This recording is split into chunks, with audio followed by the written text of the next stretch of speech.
Hey guys, this is going to be real quick and kind of off subject, but also kind of not. This is the setup that I'm using to make molds. Since I know a lot of us end up coming across stuff that we wish we could have had a mold for, but we don't. This 9-inch nails piece is an example. I got a keychain online, attached it to some wood, made an initial mold or two, which came out like that. And as you can see, there's lots of jagged edges down in the bottom, so it's a very rough piece. And that means that every time I make one, I'm spending, 15-20 minutes sanding it down to something reasonable. So instead, I took those pieces and I sanded them down so they're nice and smooth on all sides. And then I'm going to recast them in a new mold today.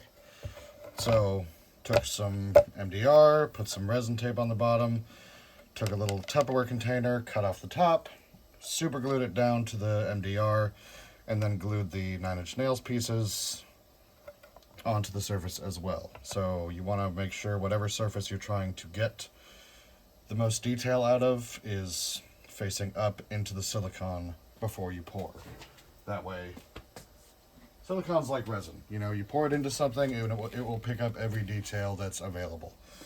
I actually don't know if I need to spray this with alcohol, but I'm going to find out. Can't hurt, right? So then I've got 2-part silicone mixture, which I have just added some black ink to.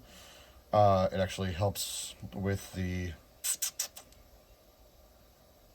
mixing process, because unlike resin, there's not really a way to tell if your silicone is fully mixed or not. So what I do is I take part A, add the ink, mix that up so it's nice and uniform, add it to add the part B, and then when all that is the uniform color like this, then I'll know that it's good to go. And then I just ran it through the,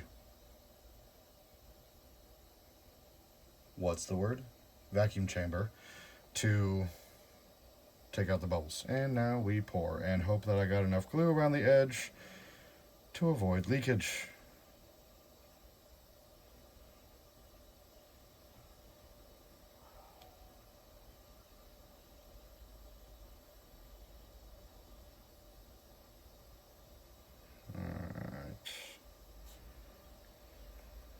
I don't have anything else that I want to make a mold for, so I'm just going to go all the way with this.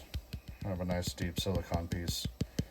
I knew I didn't need quite this much, but, better more than less.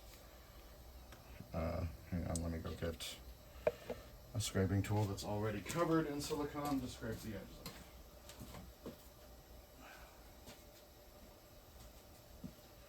I really need to clean my tools now that spring has sprung. Okay.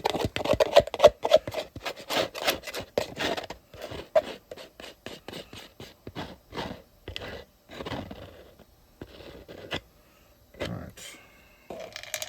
Now, inside of 24 hours, I will have a brand new mold that doesn't look like shit. Hopefully. Okay. I don't really need to take this step, but I'm gonna.